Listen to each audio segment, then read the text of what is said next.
3 seconds never pass.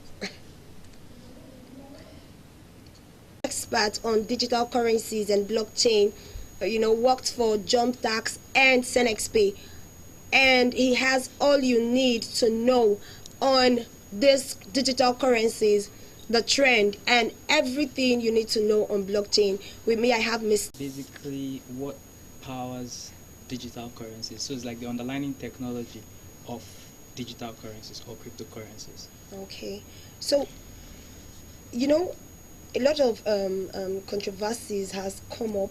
A lot of controversies have come up regarding. It hasn't gotten the enough regulation that would enable them to participate in this space. So right now we just have more of retail investors, people like you and I, who are trying it out, learning about it, experimenting with it, like how I haven't got involved with trying to experiment as well. Cryptocurrencies or digital currencies yet. So people are still considering, are they under securities? Do we put them under the SEC? Do we put them under the banks? So there's a whole lot of, or do we put them under maybe fintechs or even technology? So there's all of that confusion going on right now. So there isn't a regulated body, but they were like, banks shouldn't get involved, right? So Nigeria has taken a stance for now as regards that. For other countries, some are a little bit softer, some are like, okay, yes, you cannot use it with the banks, but you can use it for your personal use and all of this other stuff. Yeah, so as regards for now, and exchange basically could be physical, could be digital, could be mental, could be value. Different forms of exchange exist, right? Even communication is an exchange. It's an exchange. Yes. So digital currencies or cryptocurrencies, as I said, they enable that exchange in a digital. A particular kind of currency, or there are different types of digital currencies across the world? Okay. So before the advent of cryptocurrencies, Bitcoin, we had digital currencies such as PayPal, Zelle, Pale. Currency is a broader name, and under digital currencies we then have cryptocurrencies, which are the ones built on cryptography, and then we have virtual currencies, which are stuff like PayPal and the likes. Okay, so you said the blockchain is a technology that the underlying technology. Bring your transaction, you tell the person, okay, I've done this, he updates, writes it down for record purpose, right? So the technology came, and basically how it works is that you don't need any one person who is going to be updating the ledger. Everybody can. So everybody keeps a record of that ledger on. Save. What are also the risks? If I want to get into digital currencies, what are the risks? What are my risks? What should I look out for? Okay, so to answer that, is there any risks involved with participating with the banks using normal currency, which is cryptocurrency? Helps counter. It has its own risks, but it counters that risk of the banking system, in which that because it's a distributed ledger, it is transparent.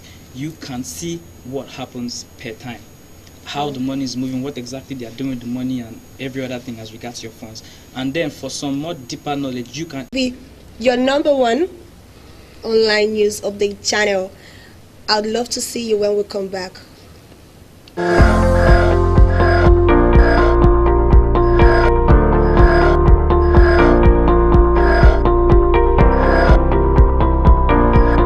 Mr. Damser Jr., an expert on blockchain and digital currencies. Before we went on a break, we talked about the risk. We told you what digital currencies represent and how the banks and the other mainstream institutions view them. It's like real time. And then we have is borderless, so I can be in Nigeria and easily facilitate the trade with anybody anywhere in the world, as far as the person has access to the internet. Yeah. So it is way more secured. So we talked about hackers, quite alright, but those are some of the mistakes we can make as users that can make them hackers. Yeah. So, but besides that, as I said, besides the personal hack, you can't hack the system itself. Yeah. So it's very, very, very, That's very really secure. safe. Yeah. All right. So there's a general term that is very, and I want to start dealing on things like that. I want to trust the blockchain system. How do I start? First, you start with educating yourself. Said knowledge is power. So, I mean, everybody that wants to try this out, as I said, I started by an experiment as well. So, there are times people, the government feels that someone's money is not legal, so they just freeze the account. Do you think that these cryptocurrencies have a way of encouraging the bad people in the world to either. All right, continue. You were telling us about the benefits. Okay, so yeah, so as I said, you can't confiscate it. Your money is yours, and you can easily pass it on to your next of kin without any issues, or not trusting, as I said, an institution that maybe if you're dead, they'll give you money or they'll take a percent. And like you said, the government should build systems to checkmate it. I always say, permit me, and I might be wrong, but I always say that like the government is scared. I see them as being scared, but they shouldn't be.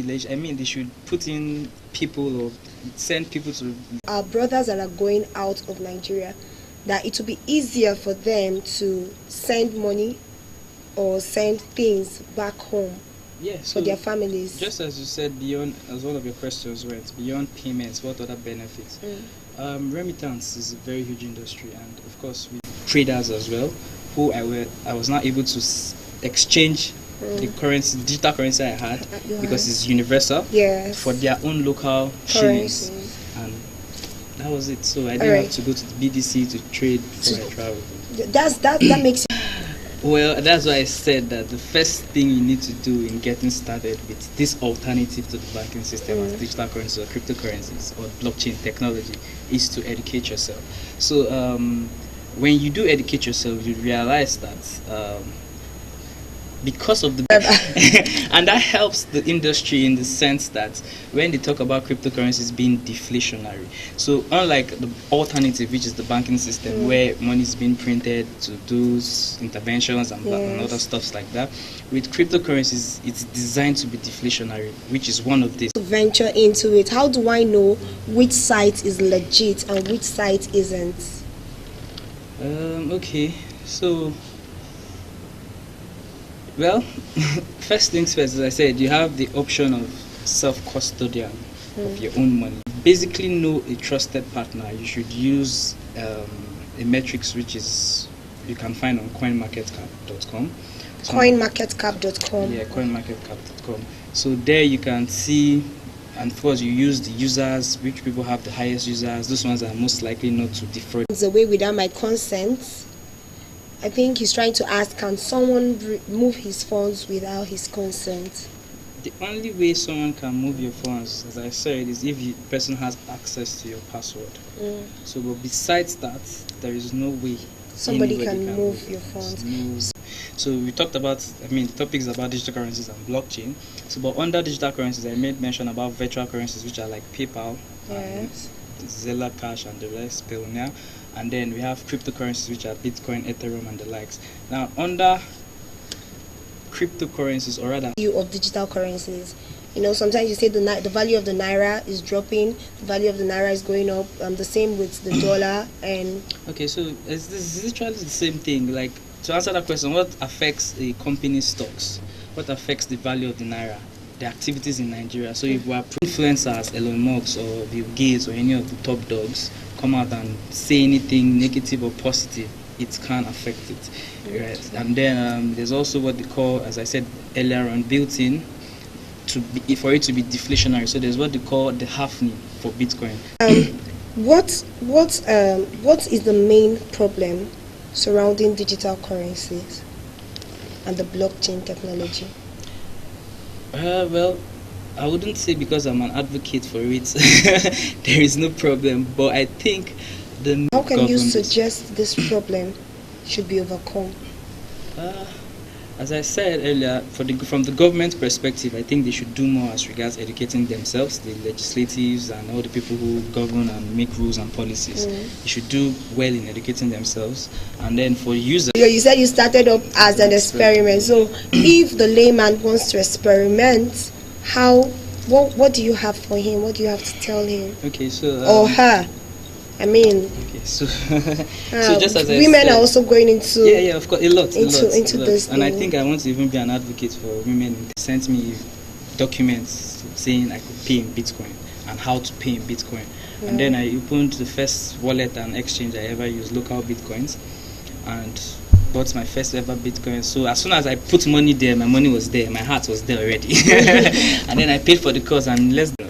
Whereas the beer is that's when the market is rolling down. And the term is coined simply because the bull attacks you and takes you up, while the bear attacks you and brings you down. Wow, yeah. that's smart.